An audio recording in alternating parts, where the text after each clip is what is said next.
Bienvenidas y bienvenidos a Función Docente, podcast donde conversaremos sobre el aprendizaje y enseñanza de la ingeniería y ciencias. Este espacio está realizado en conjunto por el Área para el Aprendizaje de Ingeniería y Ciencias A2 y C y la Escuela de Ingeniería y Ciencias de la Facultad de Ciencias Físicas y Matemáticas de la Universidad de Chile. Síguenos en nuestras redes sociales, Instagram, Facebook y Twitter. Encuéntranos como @escuela de pregrado_FSFM.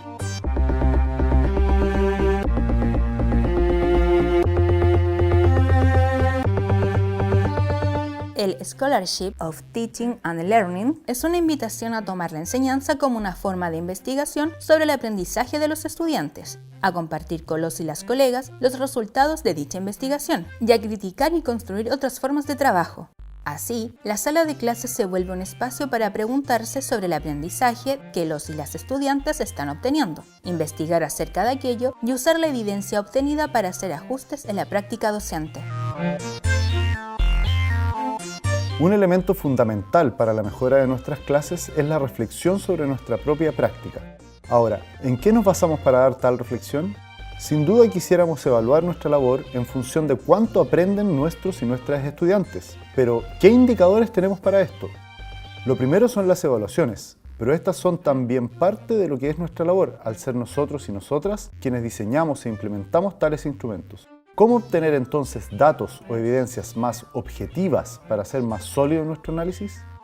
Movilizar nuestras creencias sobre el proceso de enseñanza y aprendizaje de nuestros estudiantes es vital para ir conduciendo la docencia, actualizando nuestras técnicas y así vivir en un proceso de mejora continua e innovación. No necesariamente esta debe ser radical. Muchas veces los pequeños ajustes bien pensados generan un enorme beneficio al aprendizaje o a variables anexas como la motivación, la participación u otro elemento importante. Dentro de las universidades es una práctica común la investigación profunda en las áreas de expertise de cada facultad, pero esta práctica no siempre permea la labor docente. ¿Por qué ocurre esto? ¿Qué barreras existen en nuestras instituciones en este ámbito? Paralelamente, vemos que desde la Comisión Nacional de Acreditación Chilena se incorporan en los próximos procesos nuevos criterios relacionados con la investigación para la innovación docente y la mejora del proceso formativo, lo que conjuga un escenario fértil y quizás urgente para adentrarnos con fuerza en la investigación para la docencia en los semestres futuros. Bienvenidos y bienvenidas a esta nueva entrega de nuestro podcast Función Docente. Esta vez el tema es la investigación en educación superior y para esto nos acompaña Sergio Celis, académico de la Escuela de Ingeniería y Ciencias de nuestra facultad y profesor del Departamento de Ingeniería Industrial, además de ser un reconocido investigador en materias de educación superior y vicepresidente de la Sociedad Chilena de Educación e Ingeniería. Bueno, pues bienvenido Sergio, y si quieres complementar un poco esto con tu labor docente o las otras cosas que haces dentro de la facultad o fuera de esta, encantado. Bueno, muchas gracias Felipe por la invitación. Para mí es un gusto estar acá en el A2 y C, en este Centro de Producción Audiovisual de nuestra facultad. Yo me siento como en casa acá y soy un hincha de las cosas que han estado haciendo, en especial con los podcasts. Soy un fanático de los podcasts. Y me gustó mucho la primera versión con el colega Alejandro Evia. Y bueno, gracias por estar. Pues yo me dedico académicamente a hacer investigación en educación superior. Ahí está la concentración de mi tiempo. Hago clases también en ingeniería industrial, como tú dijiste. Y tengo un curso que es parte de una cátedra UNESCO, que se llama la Universidad Pública del Siglo XXI. Correcto. Donde atraemos a estudiantes tanto de la facultad como de otras facultades de la Universidad de Chile a discutir sobre temas de universidad, que conozcan la universidad por dentro, lo que significan, sus complejidades, sus estructuras, las temáticas contemporáneas. Tenemos harto análisis de coyuntura en ese curso. Y también en la última versión innovamos y lo hicimos en conjunto con la Universidad de Talca, que fue una experiencia súper interesante. Y guío también varias tesis en departamentos de esta facultad. He tenido la suerte de tener muy buena experiencia con varios departamentos de nuestra facultad y esa es una de las cosas que más me gusta de estar acá, digamos, la interacción con estudiantes y con colegas que son siempre desafiantes e interesantes. Súper, fantástico. Bueno, buenísimo. Oye, para entrar en materia, ¿cierto? Que nos convoca a hablar un poco bueno, lo que es parte de tu día a día, ¿no? La investigación en la educación superior. Eh, una primera pregunta es si es lo mismo hacer investigación para la docencia que investigación de la docencia. Si tiene sentido esta división que hago, si puedes comentarnos un poco, por favor. Sí, puede ser. No sé si el de y el para sea tan drástica la diferencia, pero yo veo dos formas de pensar la investigación relacionada a la docencia que son distintas. Una es hacer investigación en educación, en enseñanza-aprendizaje en general, que es lo que hacen personas como yo, que sus líneas de investigación tienen que ver con educación. Claro. Y ahí uno estudia fenómenos de la enseñanza y del aprendizaje. Cómo aprenden los estudiantes, cómo aprendemos los adultos, cómo enseñan los profesores, cómo llegan a lo que enseñan, cómo nos organizamos para enseñar. Esos son tipos de preguntas que aparecen en estas líneas de investigación que requieren en general un entrenamiento, una infraestructura para hacerla, una organización un tanto compleja, y esos son los que aparecen después en journals sobre educación, sobre ciencias del aprendizaje, cosas por el estilo. Esa es una línea más clásica de investigación.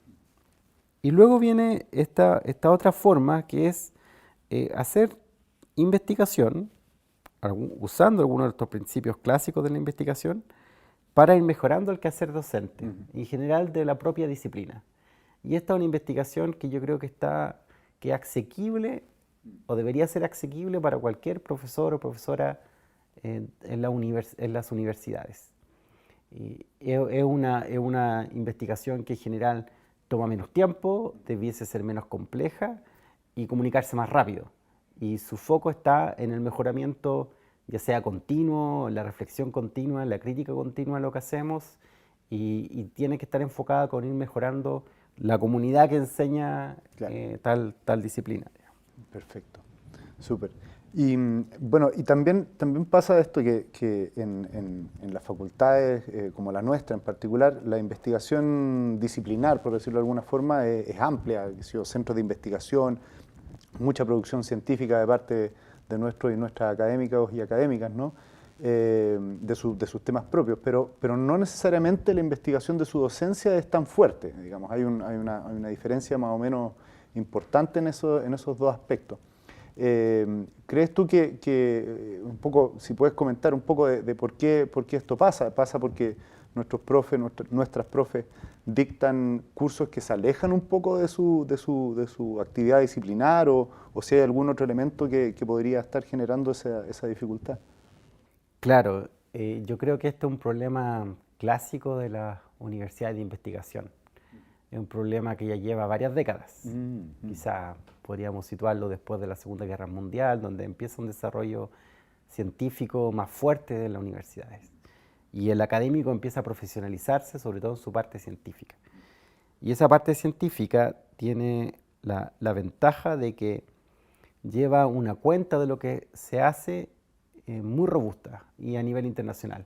Entonces empieza a generarse un conocimiento que rápidamente adquiere valor para la sociedad, empieza a haber mucho desarrollo en el mundo de la investigación en las universidades, y eso hace que el académico empiece a enfocarse a ese quehacer.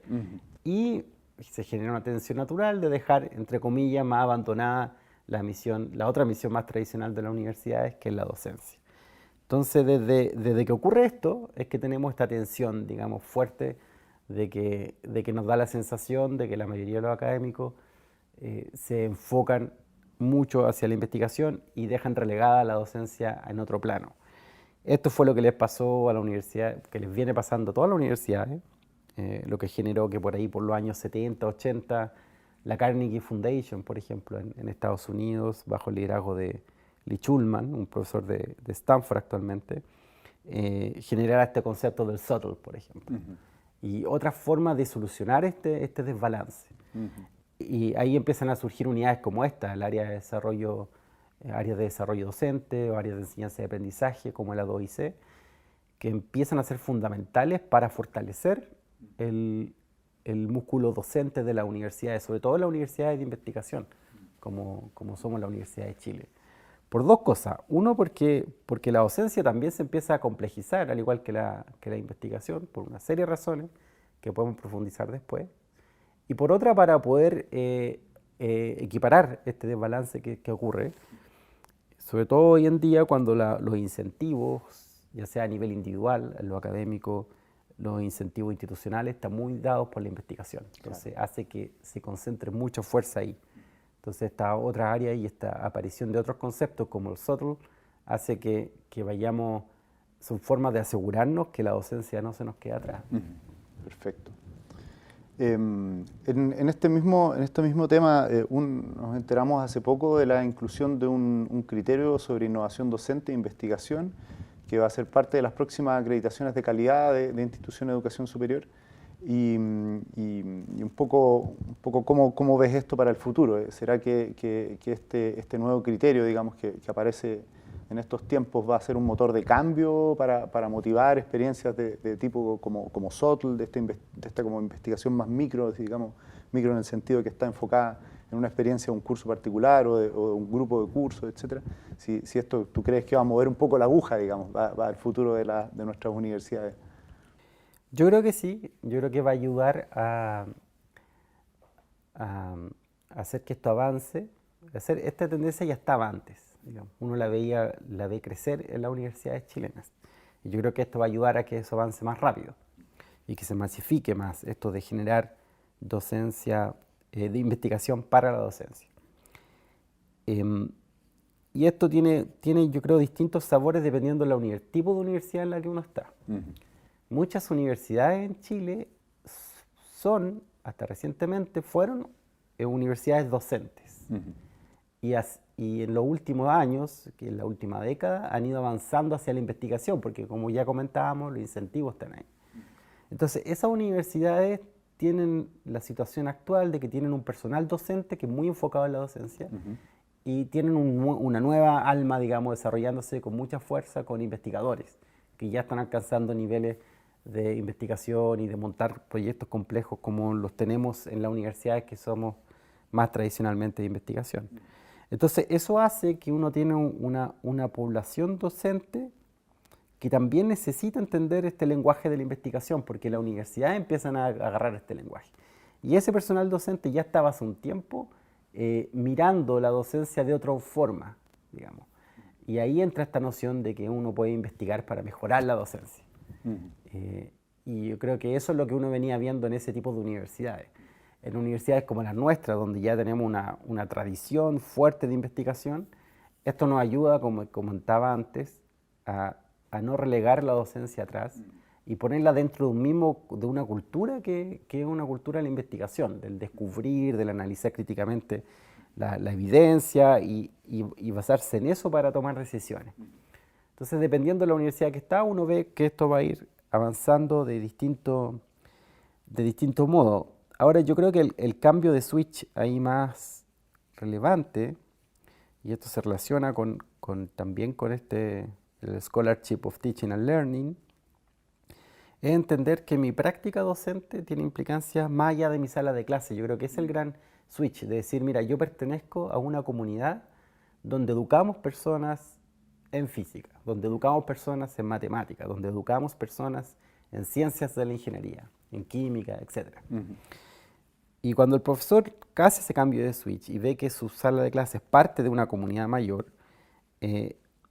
lo importante es tener la referencia de esa comunidad, ir leyendo qué es lo que está haciendo esa comunidad, ver cómo mis prácticas difieren o no de esa comunidad, y cómo las acciones que yo tomo en mi sala de clase, en mi enseñanza y aprendizaje, cómo la evidencia que yo recolecto ahí, va de vuelta a comunicarse a esa comunidad para mejorar el campo disciplinar. Perfecto. Entonces ya no es el profesor nomás en su sala de clase, la profesora en su sala de clase, tratando de hacer cosas para mejorar con sus estudiantes, sino que es como esta comunidad, que es cierto, primero hay una comunidad local, en una facultad, en una universidad, a nivel regional, a nivel internacional, que está tratando de hacer lo mismo y que generalmente a veces tiene desafíos comunes. Entonces, ¿cómo puede esta comunidad avanzar hacia una mejor formación? Y yo creo que cuando los profesores sienten eso, empieza a generarse este círculo virtuoso en que voy tomando datos, voy analizando críticamente lo que hago y los comunico. Esa parte de comunicar es central. Y esa comunicación puede ser a través de distintos tipos de productos, no necesariamente los productos artículos que conocemos nosotros, sino que pueden ser documentos de trabajo, pósters, presentaciones. Yo creo que eso vamos a empezar a ver más dentro de la universidad. Perfecto. Y es muy bueno que yo creo que eso se considere dentro de la acreditación, porque es algo más reflexivo que sencillamente contar, digamos, los grandes números, que es lo tradicional de la acreditación, sino que mostrar que hay una comunidad viva reflexionando y tratando de hacer una mejora continua de sus procesos de enseñanza-aprendizaje. Claro, perfecto. A ver si entiendo bien tu punto, que espero entenderlo bien. Esta acción de comunicar, ¿cierto? Esta acción colectiva, digamos, dentro de las facultades, ¿cierto? Se ve también potenciada cuando hay elementos de investigación, porque puedo comunicar más fehacientemente lo que estamos haciendo en el curso, el qué pretendíamos hacer, qué pasó con eso que hicimos, y eso va permeando a nuestros colegas, ¿no? Es un poco eso, entiendo, de lo que tú me dices, ¿no? Sí, una de las ventajas como histórica quizás de la investigación versus, por ponerlo así, la docencia, aunque yo creo que en general está más conectada a lo que creemos, es que la investigación se comunica y se transfiere fácilmente. Estos movimientos actuales por posicionar la docencia de esta manera, lleva a eso, lleva a que uno lo comunique a otro lado, que converse con los demás, que muestre los productos. Ahora, cuando a uno lo obligan a hacer eso, uno no va a ir uno se va a preocupar, se va a tener que preparar, digamos. Esa es la gracia de este proceso de que los otros te miren, que tus pares revisen, comenten lo que tú estás haciendo, que tú pertenezcas a esa conversación. Entonces yo creo que si uno se compra ese hecho, digamos, se cree ese hecho, que es importante comunicar lo que hacemos en docencia y es importante conversarlo con otra comunidad de prácticas similares, yo me voy a empezar a preocupar de hacerlo bien. Entonces voy a tener que estar actualizado de algún modo de la conversación, y eso te lleva a quizás a mirar revistas, a atender a ciertos congresos, a poner más atención a tu área de enseñanza-aprendizaje en tu facultad, a entrar a la discusión con los colegas y después en preparar tus presentaciones, tus productos. Y esos productos en general van a tender a ser de un corte escolar o de investigación. Entonces yo voy a tratar de tener información ordenada, voy a tratar de explicar cómo produje ciertos datos, voy a tratar de explicar cómo analicé esos datos, voy a tratar de fortalecer mis argumentos de alguna manera, voy a tratar de leer esos datos a la luz de la conversación que la comunidad en general tenga. Entonces esos son los elementos de una investigación. Ahí empiezan a actuar como el método científico más tradicional, el ensayo y error, el ir reflexionando sobre lo que vamos haciendo, ir mejorando estos procesos, ya sea a nivel conceptual o a nivel práctico. Perfecto. Súper. Y en eso mismo también quería preguntarte de casos de tus colegas que tengan como práctica común hacer investigación de su docencia. En particular, porque también creo yo que es importante ponerlo sobre la mesa, cómo se ve esta investigación. Si hacen encuestas, hacen focus group, qué datos se miran típicamente, o en tu experiencia de lo que has visto entre colegas, si nos puedes comentar un poco. Yo creo, aquí me voy a centrar más en la conversación de Buchef, de esta comunidad, que es fuertemente científica, pues la mayoría de los profesores full time, sobre todo, son personas que hacen investigación en muy alto nivel en sus disciplinas. Entonces, en general, cuando conversamos sobre nuestra docencia, tendemos a ser cuidadosos, tendemos a referirnos a evidencia, digamos. Eso siempre ha estado en nuestras conversaciones. Mira, yo veo que tal grupo de estudiantes pasa esto, aparecen rápidamente los gráficos de notas, aparecen rápidamente líneas o gráficos de trayectoria de estudiantes en los últimos años. Los profesores ya tienen eso incorporado en esta facultad. Como la conversación ya tiene un tinte, la conversación sobre docencia creo que ya tiene estos elementos. Pero hay algunos que van más lejos y que yo creo que esa es la línea hacia donde deberíamos ir, de profesores que hacen pequeños experimentos en sus salas de clase. Que, por ejemplo, hacen distintos tipos de incentivos frente a una evaluación, por poner un ejemplo. Entonces algunos los pone bajo un tratamiento A y al otro un B y después hace comparaciones al final. Os va comparando, este semestre voy a hacer de esta forma y el otro semestre voy a cambiar y voy a analizar los resultados que tuvo este cambio. Esas son las cosas típicas que uno empieza a ver en colegas aquí en la facultad y aparecen cosas interesantes. Voy a cambiar una metodología de mi curso. Entonces, en vez si esto lo hacía de una manera muy frontal, voy a cambiarlo a hacer por equipos, o voy a tratar de hacer mi clase invertida y voy a ver qué resultados me aparecen de ahí, o voy a tratar de incluir esta experiencia de laboratorio, esta experiencia de demostración que antes no la tenía, y voy a ver qué pasa con los estudiantes. Entonces, en general, esto empieza con una intervención, con un cambio que yo quiero medir. Claro, perfecto. Y luego veo cómo esa intervención resultó. Hay otros que van un paso un poco más adelante, digamos, y ya empiezan a hacer ya el full circuito, ¿cierto? Este circuito que ya quieren presentar esto en una forma de un póster en alguna de las sesiones que tenemos en la universidad o localmente. Yo creo que eso deberíamos hacer más. Las buenas universidades en el mundo, las grandes universidades de investigación, las escuelas de ingenierías potentes, digamos, que admiramos, en general hacen esto, hacen muchas sesiones de póster entre los profesores. Nadie está pidiendo que de la docencia saquemos grandes publicaciones que estén en los mejores journals, pero sí uno esperaría que haya una comunidad que está analizando su quehacer y que lo está conversando, lo está poniendo como a disposición. Primero en la comunidad local, que es la comunidad de la facultad, y después en otras comunidades a nivel nacional, regional o mundial. Entonces, esos colegas, cuando uno ya entra ahí, están un poco atentos a la discusión más global, se preocupan de hacer una pequeña revisión de la literatura, son más cuidadosos en diseñar el experimento y después en tomar los datos y después procesarlos y volverlos a comunicar a la comunidad de vuelta. Te puedo contar alguna experiencia. En general esto a veces pasa en asociación con personas como yo o pasa en asociación con tesistas, con estudiantes. En general esta es una buena manera también de reclutar estudiantes. Y en nuestra facultad yo creo que tenemos un porcentaje relevante de gente que le preocupa mucho la formación, le gusta formar a otros.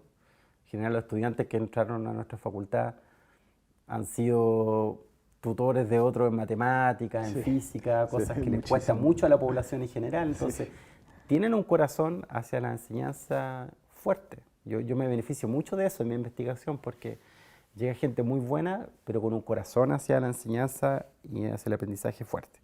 Bueno, te iba a contar algunos ejemplos. Hace unos años, por ejemplo, profesores del Departamento de Ingeniería Eléctrica, el profesor Marcos Díaz,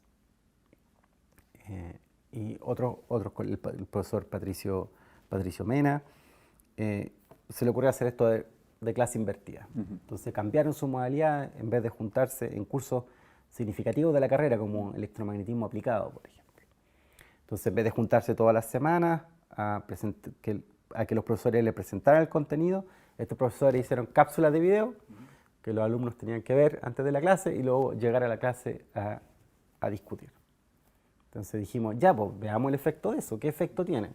Entonces, lo primero que hicimos, conseguimos unos tesistas, conseguimos unos fondos pequeñitos para hacer esto, que da a la universidad justamente para hacer esto, los FIDOP, y empezamos a tomar tipos de datos históricos, y tenemos aquí en la facultad el caso de cursos que nos abastece de datos bien robustos, temporales. Entonces vimos datos de análisis temporal, de cómo le había ido a los estudiantes en semestres similares. Fuimos a hacer observación de clase con pautas muy simples, hicimos entrevistas a los estudiantes y a los profesores y tomamos encuestas a los estudiantes. O sea, hicimos varios métodos sencillos, pero que en el conjunto hacen una historia bien robusta. Leímos algo de literatura, de lo que estaba pasando en el mundo, en journals sobre este tema, y después reportamos eso, salió una tesis, salió un póster y podría haber salido un artículo ahí que tenemos por escribir todavía. Pero ¿qué fue lo relevante? Ahí nos dimos cuenta de que de que no todo metodología, porque a veces todos estos cambios metodológicos se ven como la última maravilla, digamos, como si fuese a cambiar, a revolucionar la enseñanza, aprendizaje, a revolucionar la docencia, y en la realidad no es tan así. Pues cuando uno analiza los datos con rigor, se da cuenta que todo proceso de mejora tiene sus fallas, digamos, y que uno también tiene que considerarla, y esto es un esfuerzo continuo por hacer cambios a veces pequeños, digamos, significativos, pero pequeños. Y eso nos dimos cuenta, por ejemplo, que hay un grupo de alumnos que reacciona fuertemente, de manera negativa, a estos tipos de cambios, que para cuales la experiencia más tradicional o frontal, en que son poco exigidos, digamos, cognitivamente dentro de la sala de clase, no les acomoda estos cambios metodológicos más participativos y rechazan fuertemente estas actividades. Y dio la casualidad que, como teníamos los datos de la literatura internacional, vimos que en realidad es un fenómeno que pasa en otros lados, que hay un grupo entre un 30 y 40% de estudiantes en facultades como la nuestra que son resistentes, muy resistentes a cambios de este estilo. Entonces eso hay que tenerlo en consideración. Los mismos profesores notaron que no siempre los estudiantes veían las clases anteriormente, entonces eso les retrasaba después las actividades que hacían en clase. Una serie de detalles que uno empieza a discutir, pero cuando la está discutiendo enriquece la concepción de sala de clase que uno tiene. Y lo más interesante fue también que los resultados de mejora, porque sí, las evaluaciones se mantuvieron igual, entonces pudimos comparar, y no hubo cambios significativos. O sea, esto no mejoró las notas de los estudiantes, ni aprobaron más, ni nada de eso. Pero tampoco fue negativo, o sea, tampoco esta introducción dejó perjudicó. Y lo que sí era interesante es que tanto profesores como estudiantes, luego de terminar el curso, reflexionaban que sentían que habían aprendido más. Había una percepción de mayor aprendizaje que quizás las evaluaciones no capturaban. Entonces, si te fijáis, ya con estos pocos datos uno se empieza a hacer una figura más compleja de lo que es enseñar electromagnetismo aplicado en una facultad como esta. Claro. Y desde ahí puede tomar más decisiones, puede ir mejorándolo, puede ir reflexionando. Y esa atención que uno le pone a la comunidad, primero beneficia a otros cursos que van a ir por el mismo camino y beneficia a los mismos profesores y estudiantes de esa comunidad que van a tener una comprensión más rica de lo que es enseñar y aprender. Entonces es un ejemplo bueno y que también le habla, tiene otra salida positiva, que lo acabamos de mencionar, es que hoy día vivimos en un mundo en que hay muchas ofertas de cambio metodológico, hay muchas empresas, por ejemplo, que están ofreciendo también alternativas, soluciones que van a cambiar el destino, digamos, de la enseñanza-aprendizaje, que te van a hacer mejor, que van a mejorar tus números, los rendimientos. Y es bueno estar preparado. No estoy diciendo que ahí no haya valor, en general hay cosas muy valiosas ahí, pero hay que tener no hay que comprarse todo, digamos, claro, y hay que tener una visión, un sano escepticismo de esas corrientes, y hay que analizarlas con datos, con buenas reflexiones, y para eso te sirve tener investigación para la docencia. Claro. Te sirve mucho, porque si no, es fácil hoy en día agarrar una tendencia que te puede llevar para un lado, y tú inviertes mucho dinero, inviertes mucho esfuerzo, y al final el rédito es poco. Entonces, si vas reflexionando, vas analizando críticamente, tus decisiones van a estar fundadas en tu realidad, en tu quehacer, y si lo hiciste bien al camino, también vas a estar conectado con una comunidad que se va enriqueciendo juntos, digamos. Yo creo que eso te hace más fuerte y más sabio como organización. Perfecto, súper. Muchísimas gracias, Sergio, por toda esta tremenda conversación, muy interesante los casos y la visión. Te puedo contar un último caso para que no se nos quede en el tintero, que este es reciente. Esta es una tesis que acabamos de finalizar en el Departamento de Ingeniería Mecánica. De nuevo, ahí tuvimos la generosidad de 4 profesores que abrieron sus puertas y se examinaron en profundidad. Entonces, ¿qué hizo esta tesista, Daniela Curimil, del Departamento de Ingeniería Mecánica? Hizo 3 cosas en el periodo de enseñanza virtual. Lo que queríamos entender eran los efectos, digamos, que había tenido en estos cursos centrales de un departamento como Ingeniería Mecánica, la virtualidad. Entonces hizo 3 cosas. Primero, consiguió videos de estos 3 profesores y lo analizó mediante una pauta más o menos que si uno se entrena es fácil de llenar, una pauta de observación de clase. Y estos videos por lo demás son de este tiempo que hemos estado online, así que están frescos, claro, son semestre del 2020, del semestre de primavera. Entonces vio distintos cambios, cómo iba cambiando una sesión online de un profesor en el transcurso del semestre. Puso atención en cuántos estudiantes tienen la cámara prendida apagada, en la interacción, etc. Luego hizo una encuesta ya adaptada para estos momentos online, que la llenaron más de 90 estudiantes del Departamento de Ingeniería Mecánica y entrevistó a profesores y a estudiantes. Entonces los resultados también, si te fijas, de nuevo, herramientas sencillas pero que capturan un momento. Y los resultados fueron bien interesantes.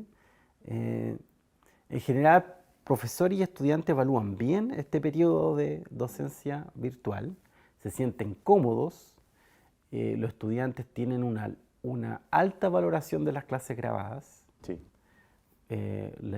Sienten como una ganancia muy importante. Los profesores también sienten que en general la manera en que ellos tienen de transmitir sus clases no varió la calidad, incluso en algunos casos mejoró, les permitió a ellos incorporar más tecnología. Pero ambos sienten, estudiantes y profesores, y aquí coinciden, en que el gran perjuicio de este periodo ha sido las interacciones Sí. entre pares y entre estudiantes y profesores. Entonces ahí estamos frente a un dilema en lo que se viene, porque estamos todos, llegamos a un punto de comodidad con esto de los estudiantes por un lado tener la clase grabada y los profesores por un lado de envasar contenido de una manera quizás que nos sale más sencilla o que ya nos hemos ido acostumbrando. Y los estudiantes valoran mucho tener a disposición esa clase para sus propios horarios. Pero por otro lado estamos echando de menos la interacción, pero una cosa no convive con la otra. Claro, pero una clase grabada no es interactuar con las personas, digamos. Entonces ahí se nos va a producir un problema. Se nos va a producir un problema importante porque quizás vamos a tener que diseñar con más propósito cómo la gente interactúa, cuándo, para qué y por qué, digamos, y qué gana con eso. ¿Cómo le puede ganar esa interacción a ver el video grabado? Y vamos a tener que pensar cuántos videos vamos a querer grabar y que estén a disposición. Entonces es un tema grande que, si te fijas, apareció de una investigación que se enfocó en 4 cursos centrales del Departamento de Ingeniería Mecánica y que ya nos pone en otro nivel de conversación. O sea, ya nos permite establecer ciertas percepciones, cierta evidencia, digamos, por ejemplo, de que las clases parten con más interacción y con más asistencia y eso va decayendo fuertemente en el semestre. Entonces, uno le permite tomar decisiones con datos ahí a la vista, digamos, y con varios tipos de datos. Y eso yo creo que nos enriquece la conversación. Hoy día el Departamento de Ingeniería Mecánica, con una investigación como esa, es más sabio sobre su quehacer que antes, digamos, y va a estar más preparado para los cambios que vienen. Perfecto, sin duda. Súper. La última pregunta. Lo primero que se te venga a la mente. ¿Cuál es la función docente? Qué buen nombre el del podcast. A mí se me ocurren como rápidamente dos ideas. Una se la leí a Hans Georg Gadamer, que es uno de los filósofos quizás más relevantes del siglo pasado, que dice que la formación, y esto es un poco más, quizás viene de un origen más teológico, pero es ayudar a las personas, a los hombres y mujeres, a que encuentren el Dios que tienen dentro. Yeah. Es como explotar, digamos, todos y todas estamos llamados a ser pequeños y pequeñas dioses, pero eso tiene que formarse, tiene que construirse. Y yo creo que la docencia ayuda a eso, a que la gente explote en su potencial, se maraville con el mundo, digamos, y sea capaz también de manipular ese mundo de algún modo. Y yo creo que en Buchef hacemos eso de vez en cuando, digamos, podemos mejorar, pero de vez en cuando uno nota que nos maravillamos cuando uno empieza a descubrir, ¿cierto?, algunos fundamentos científicos de la física, de la química, cuando uno empieza a entender ciertos temas matemáticos y puede ir avanzando en la complejidad, en el dominio de ciertas variables, manipular distintos objetos abstractos. Hay una cosa de maravillarse ahí. Entonces la docencia tiene esa función de que la gente se maraville y se expande y pueda dominar su alrededor de mejor manera. Esa es una figura. Y la otra que me gusta harto y que la he escuchado harto del mundo de la educación es esto que es más terrenal, que es esta idea de florecer. ¿cierto? De alguna manera la docencia, la función docente como una función de jardinería. De que cada uno de nosotros somos una matita diferente, pero requiere un tratamiento. Algunos requieren más luz, menos agua, distintos tipos de elementos que nos van a hacer, de nutrientes que nos van a hacer florecer, nos van a hacer más o menos sanos, saludables. Yo creo que muchas veces la labor que hacemos tiene harto de eso, digamos, de estar cuidando este pequeño jardín y ahí varios contribuimos un poquito, digamos. Cuando uno ve que la gente florece aquí adentro, uno siente que esa función docente está bien hecha. Y cuando ve que el grupo se marchita o que el jardín no luce muy bonito, claro, es que la función docente no está haciendo bien su pega. Y hay que cambiar algo, digamos, de lo que hacemos para cultivarlo. Maravilloso. Eso. Muchas gracias, Sergio. Del cielo a la tierra terminamos con la discusión. Así que eso, pues te agradezco muchísimo el espacio de tener esta conversación y bueno, estén atentos a las siguientes entregas de nuestro podcast. Gracias, Felipe. Muchas gracias, Sergio.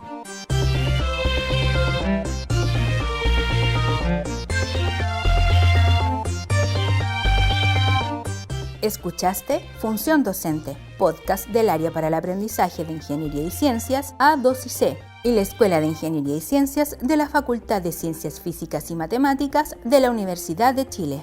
Recuerda seguirnos en nuestras redes sociales, Instagram, Facebook y Twitter. Encuéntranos como @escuela de pregrado_FSFM. Escúchanos en Spotify y iVoox. Encuéntranos como Función Docente.